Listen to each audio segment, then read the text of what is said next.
Hello, my name is Mark Watts. I'm a partner here at Bristows in the IT and Data Protection Group. Today I'm going to say a few words about some of the basic concepts of EU data protection law. So I'm not going to go into any of the detail of the actual legislation, either the directive or any of the individual country laws, but rather just talk about some of the overriding concepts that you find in EU data protection law. Now, one of the areas that people sometimes get a bit confused over is the interaction between information, data, personal data, confidential information, and sensitive personal data. So in front of you is a diagram that shows how these interact with each other. It's a Venn diagram, obviously. And at the highest level, what we have is information, which could be a conversation you've had, it could be a canteen menu, it could be anything. And really, to the extent it matters, and sometimes it does, sometimes it doesn't, the difference between information and data is usually as to whether the information has been recorded in some way. If it's been recorded, it may be considered data.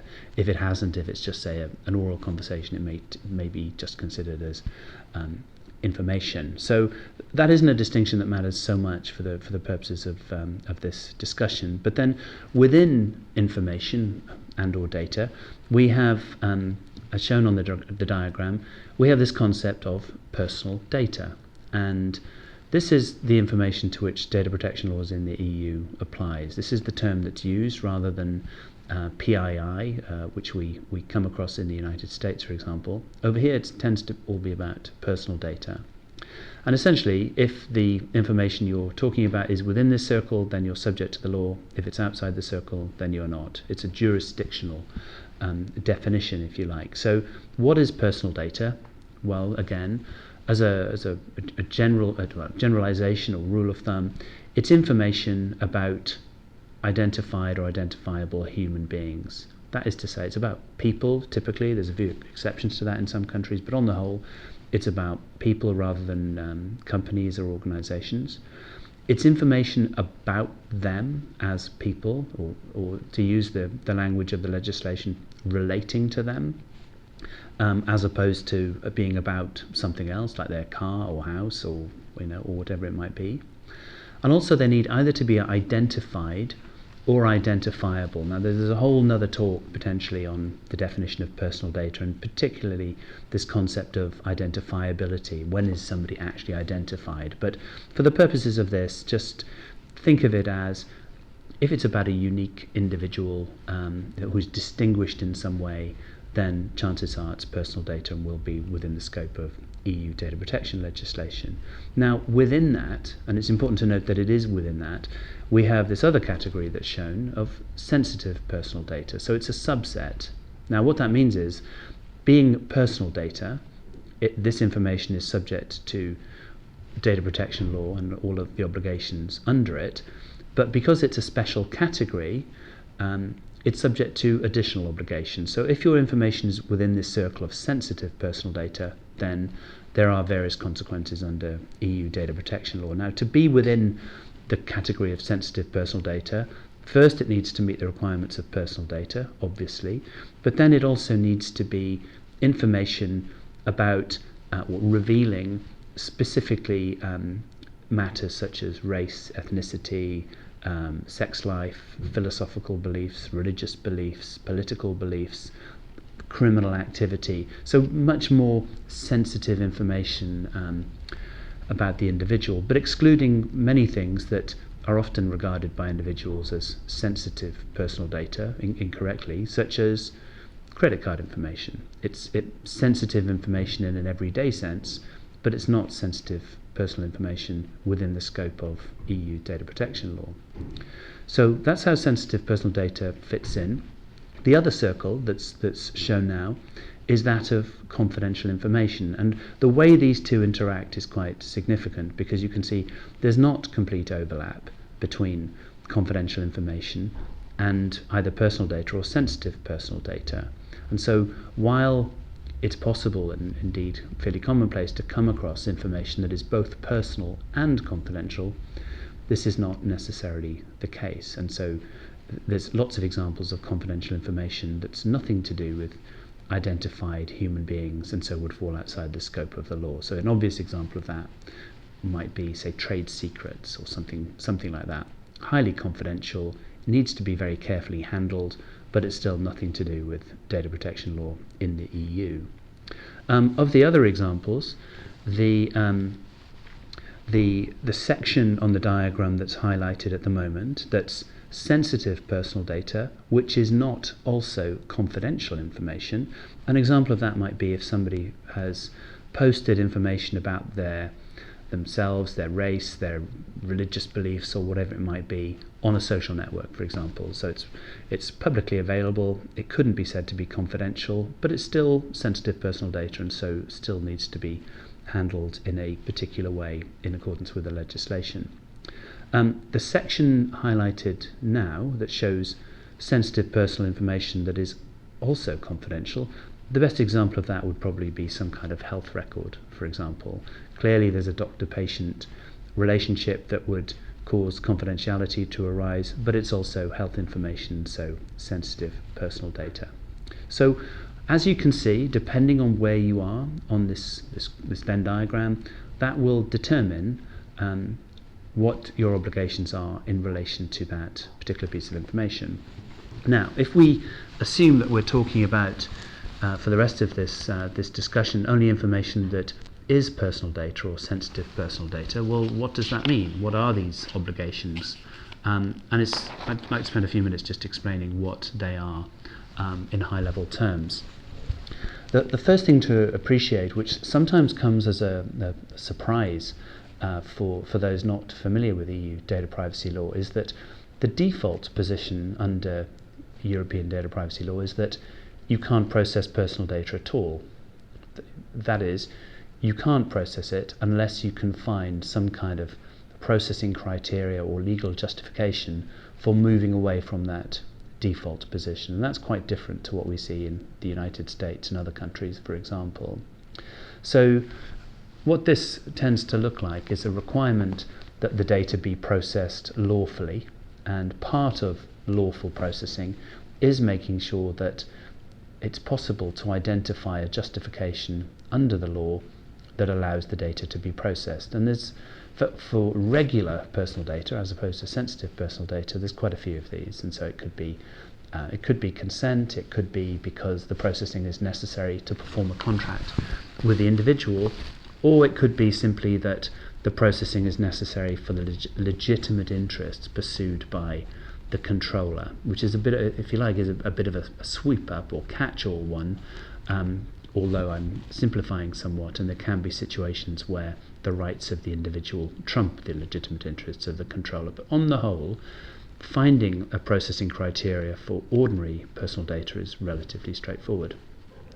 The other component of lawful processing is lawful, if you like, in a more everyday sense or non-data protection sense, in that it shouldn't have been obtained in breach of confidence or stolen or in breach of contract.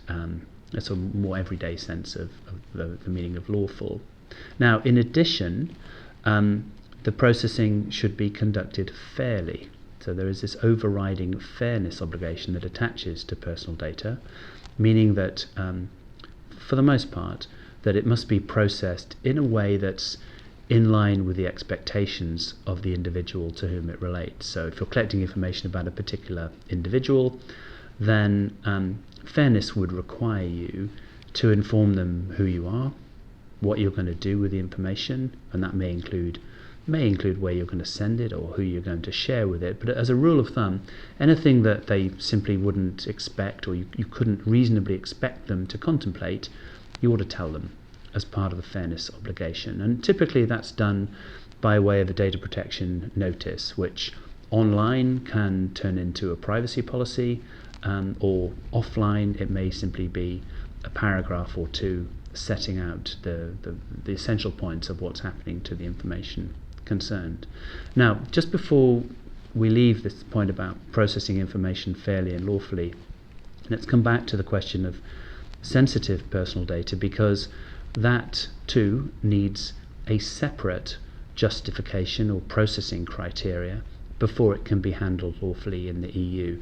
And this is rather more difficult because the list for the situations or circumstances when you can process sensitive personal data is considerably shorter and doesn't have a sweep up or catch all in the same way as the list for personal data does. So the next consideration when you're processing personal data in Europe is this idea of what's called the purpose limitation, the idea that you collect data for one purpose and that determines pretty much everything that can be done with that data for as long as you hold that data, and as well as that, it determines how long you can hold that data.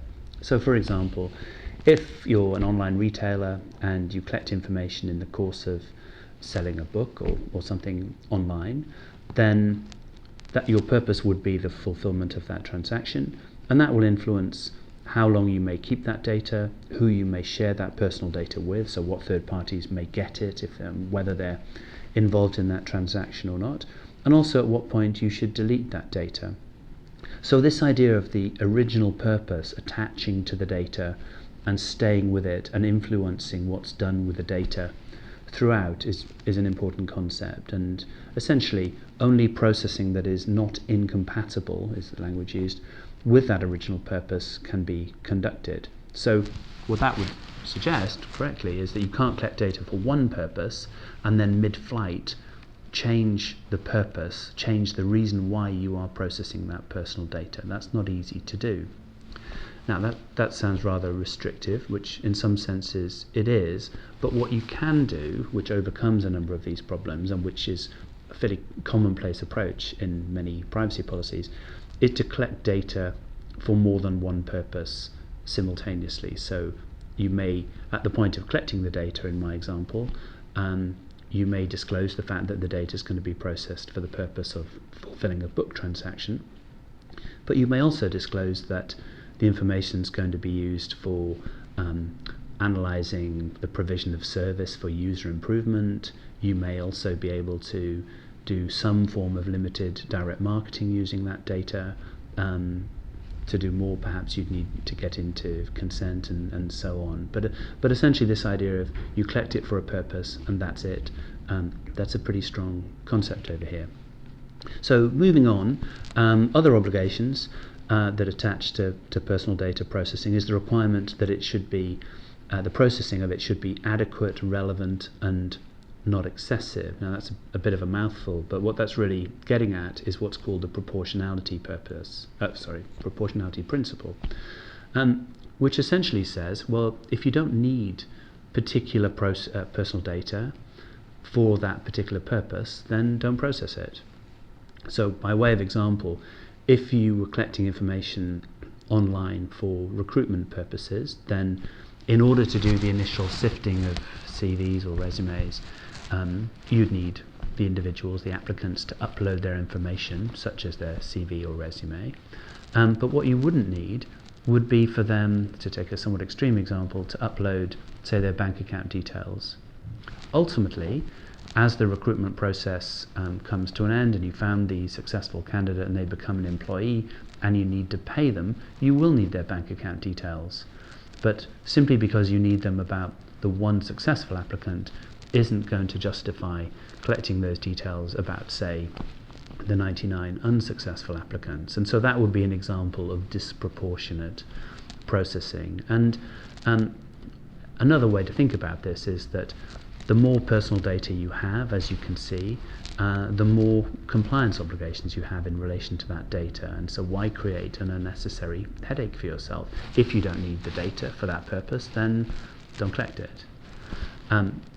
The other element of, or one of the other components of handling personal data is that the data should be kept accurate and, where necessary, up to date. So we're talking here about the data quality obligations, and this is an area where we find that, on the whole, an organization's data protection obligation overlaps and is aligned entirely with its business obligations and aims. So why wouldn't a business want to have information that is accurate? What is underlying this to some extent is that where information is used to make a decision, particularly a decision that affects an individual in some way, whether that's whether to give them a job or to grant them credit or even simply to send them some important communication, whatever it might be, it's important that steps are taken internally to make sure that the information is both accurate and current enough to base that act or decision upon in the first place. Now, one of the other areas that's important, but which on the whole we see fairly poorly complied with, is the obligation not to keep data longer than is necessary. It just seems that deleting data after it's no longer required or anonymizing it takes effort.